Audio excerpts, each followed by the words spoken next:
What about being too salesy though? On your events, you know, I've actually personally, I have to be honest, if I attend events like a few years ago, I used to get very annoyed being sold to by every single speaker. And you just think, okay, is this really going to help, or is this just to make money? Yeah, So, that's a great point. You know, one of the things, most of the people we help with this, the big concern they have, they say something like, you know, I do my talk and I'm really good and I be myself. And when it comes to the sales pitch, I don't feel as authentic. yeah. And the audience pick up on that. If there's that energy change, Yeah.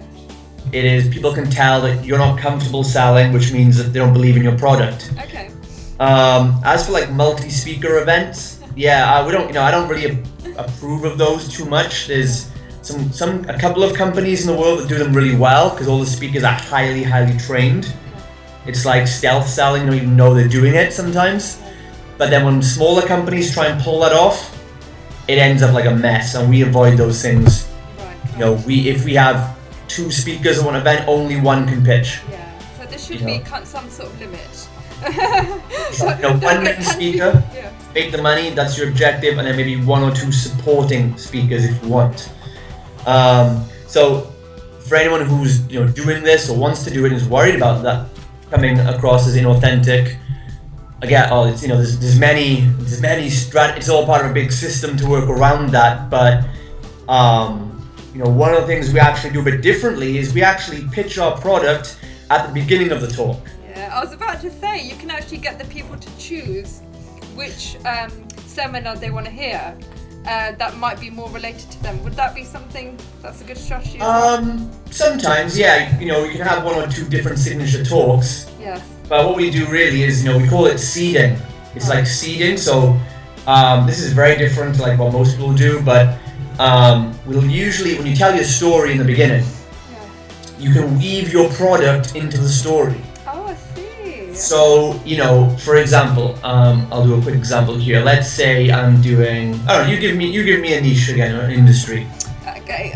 Fair. Okay, I'm going to give you a complicated one. A cosmetics industry revealing ingredients. This is one of my students. She'll be happy with this one. Well, okay, if you're selling cosmetics products, it's probably not going to sell on stage that well compared to what she does is if you add in like branding and image makeovers, a service, that'll sell a lot better. Right, okay. So she offers alternatives and how to make homemade ingredients, rather than using products that are available in stores. So how would she do that? So this is the thing, this is why we say, the speaking is not, it's for selling high ticket things. Right. So, if you're going to do it, that's why you should pitch it like a few £100 minimum. Otherwise, you may as well go and run some pay-per-click ads and to a landing page or something. So if you can put a service behind it. Yeah, she teaches how to do it online. Like she's got a video course. So she offers a video course or a boot camp or something like that, right? Yeah. So, she would tell her story of how she came up with this stuff, so I started off like this, and this was my pain in life, this was the struggle. We go through a storytelling system, the struggle, the person that helped you through it, or the revelation.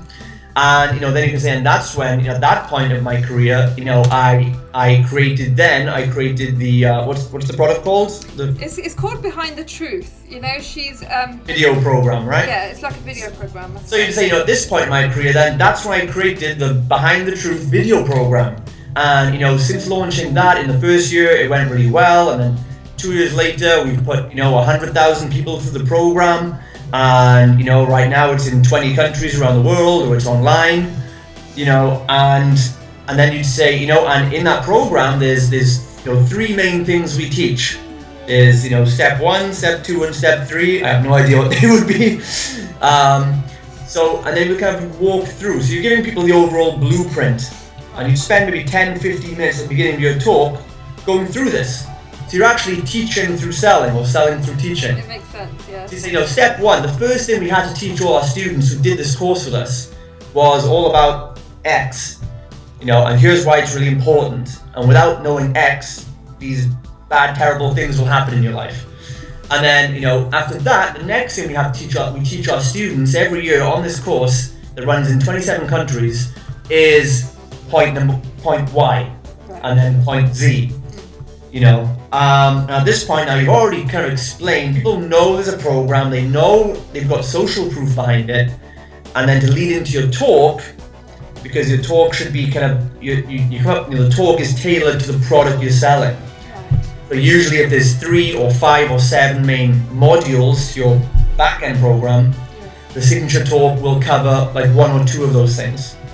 So then she would say, so that's the 3 main things that you know you need the whole blueprint, write those down. Write those 3 things down, they're very important. Now today, we're limited on time, so I've only got time to take you through X today. Yeah. So point X, we're gonna learn all about that today. Does that sound good? Sounds brilliant, yeah. So they also know then that they're not actually getting the full picture, and to know the whole thing, they have to buy the product. I got it.